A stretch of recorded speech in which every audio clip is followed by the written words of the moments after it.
আপনারা দেখছেন SNTV।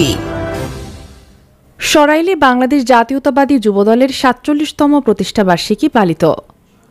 নিজস্ব সংবাদদাতা মোহাম্মদ কামাল পাঠান। ব্রাহ্মণবাড়িয়ার সরাইলে আজ বিকালে বিএনপির যুবদল নেতা সিনিয়র যুগ্ম আহ্বায়ক নুরুল আমিন মাস্টারের নেতৃত্বে আনন্দ মিছিল ও আলোচনা সভা অনুষ্ঠিত হয়েছে। উক্ত আলোচনা সভায় প্রধান অতিথি হিসাবে উপস্থিত ছিলেন সরাইল উপজেলা বিএনপির সভাপতি জনাব আনিসুল ইসলাম ঠাকুর। প্রধান বক্তা হিসাবে উপস্থিত ছিলেন সরাইল উপজেলা বিএনপির সাধারণ সম্পাদক অ্যাডভোকেট নুরুজ্জামান লস্কর তপু। বিশেষ অতিথি হিসাবে উপস্থিত ছিলেন সাংগঠনিক সম্পাদক দুলাল মাহমুদ আলী এবং সরাইল উপজেলা বিএনপির বিভিন্ন অঙ্গ সংগঠনের নেতাকর্মীরা। নুরুল আমিন মাস্টারের নেতৃত্বে মিছিলটি সরাইল অন্নদা মাঠ থেকে শুরু হয়ে সরাইল ইউনিয়ন পরিষদের সামনে গিয়ে শেষ করে।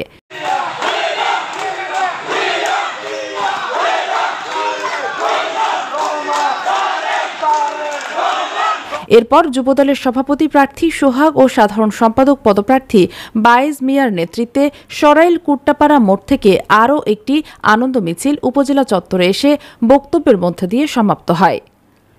এছাড়াও সরাইল উপজেলার বিএনপি যুবদলের সভাপতি আবু সুফিয়ান ও সাধারণ সম্পাদক নূর আলমের নেতৃত্বে আরও একটি মিছিল সরাইল হাসপাতাল মোড় থেকে সরাইল উপজেলা চত্বরে এসে শেষ করা হয়।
আপনারা দেখছেন SNTV।